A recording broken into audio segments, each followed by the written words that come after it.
Oui, donc je dis juste 2 mots sur ce qu'on a vu hier, et après ça, je fais une très rapide présentation du collectif. Donc hier, on a vu d'abord les corons, où étaient logés donc les ouvriers autrefois, et c'était pas du tout lugubre. Ils étaient quand même, ils habitaient d'une façon très ambitieuse. Il y avait véritablement une qualité architecturale dans cette implantation donc d'une industrie qui, comme tu nous l'as dit hier, était très demandeuse de main d'œuvre. Et donc il y a une restauration de ces corons qui est intéressante et qui permet un mode de vie pour aujourd'hui. Après ça, on a vu le cœur de la machine industrielle, puisqu'on était à Los Angeles avec l'ascension des terris. Et effectivement, là, on est dans la machine productive, dans ses aspects les plus âpres et les plus puissants. Il y a un côté démiurgique dans ce déménagement de matière absolument invraisemblable, sorti des entrailles de la Terre et qui est posé donc sur le territoire. Démiurgie légèrement démoniaque, cette espèce de capacité humaine à implanter, et produire et construire et être efficace. C'est vraiment quelque chose qui secoue, je trouve. Parce qu'on parle de révolution industrielle. Bon, la révolution industrielle, le progrès, tout ça, c'est magnifique, tout le monde en a sa part. Mais quand on voit les conditions matérielles de cette capacité de progrès, c'est vrai que c'est saisissant. Et évidemment que cette phase de l'histoire est maintenant révolue. Ça s'est arrêté. Et aujourd'hui, il y a une autre phase de l'histoire qui met ça en visibilité. Donc on était déjà dans la capacité qu'on a aujourd'hui de regarder cette phase qui est dépassée. Et la troisième session, c'était dans le 9-9 bis, qui est donc assez rutilant, assez magnifique.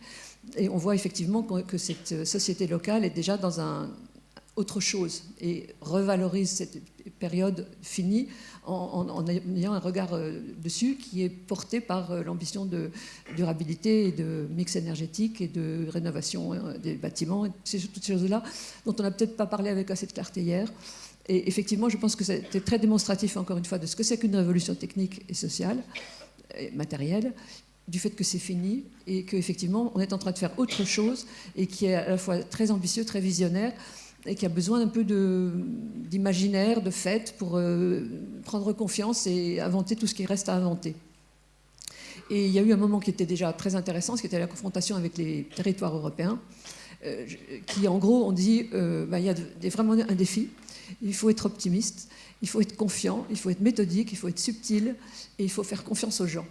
Donc l'intervention des territoires européens était vraiment extrêmement claire sur la façon dont eux-mêmes sont engagés dans quelque chose qui marche, et nous ont renvoyé un petit peu à nos affaires administratives, à toutes nos programmations descendantes, toute notre langue de bois, à nos aspects un peu scolaires.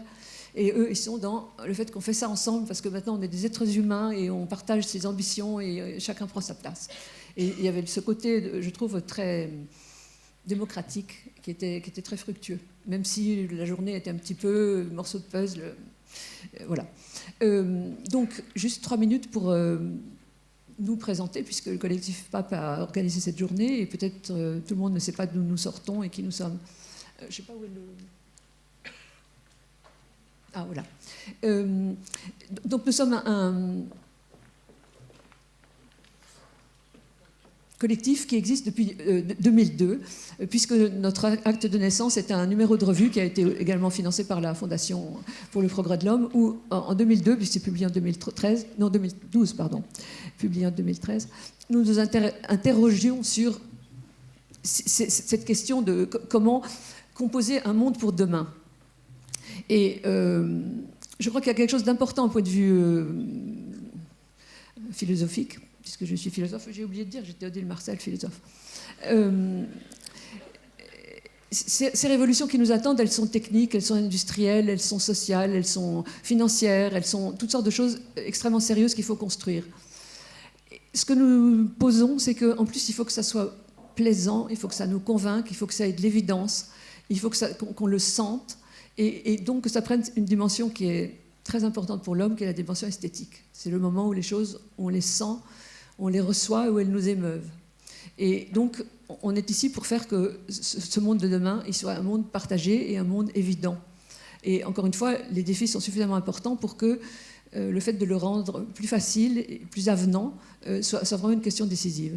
Donc nous voulons réintroduire de la beauté dans le monde, et en particulier chez ceux qui sont efficaces, mais qui ne sont pas toujours très séduisants.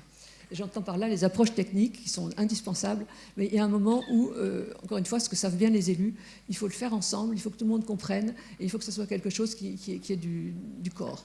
Voilà. Donc Cette ambition, c'est effectivement de retrouver cette dimension incorporée et esthétique. Alors, suite à cette publication, nous avons organisé une grande rencontre à l'Assemblée nationale en 2014, portée par les élus qui, effectivement, savent bien que pour que les choses avancent, il faut que ça soit partagé et que ça soit aussi équitable. Sinon, la société n'avance pas, ça se délite, et on est tous très inquiets du fait de ne plus se comprendre et de douter les uns des autres, ce qui, dans une société, est quand même assez dramatique. Donc, suite à ce colloque, nous sommes réunis à Villarceau, dont vous entendrez parler tout à l'heure. Donc, nous sommes une petite cinquantaine, enfin, ça s'est étoffé au cours du temps, donc maintenant on est 50. Professionnels de l'aménagement, mais aussi ingénieurs agronomes, environnementalistes et responsables d'institutions, CAUE, écoles de paysage, ayant la conviction personnelle que les professions de l'aménagement ont leur rôle à jouer, d'une part pour trouver des solutions économes, pour trouver des solutions équitables et des solutions évidentes. Et donc, la mise en œuvre de la transition énergétique et écologique et sociétale, cette transition, il faut qu'elle s'invente un visage et qu'elle soit incorporée dans donc des solutions pertinentes parce que multifonctionnelles. Donc, nous sommes convaincus que ces professions de l'aménagement ont un rôle à jouer pour que, encore une fois, la cité de demain se construise dans l'évidence de sa matérialité. Nous avons eu communication de choses que vous savez peut-être, mais pas avec ce détail.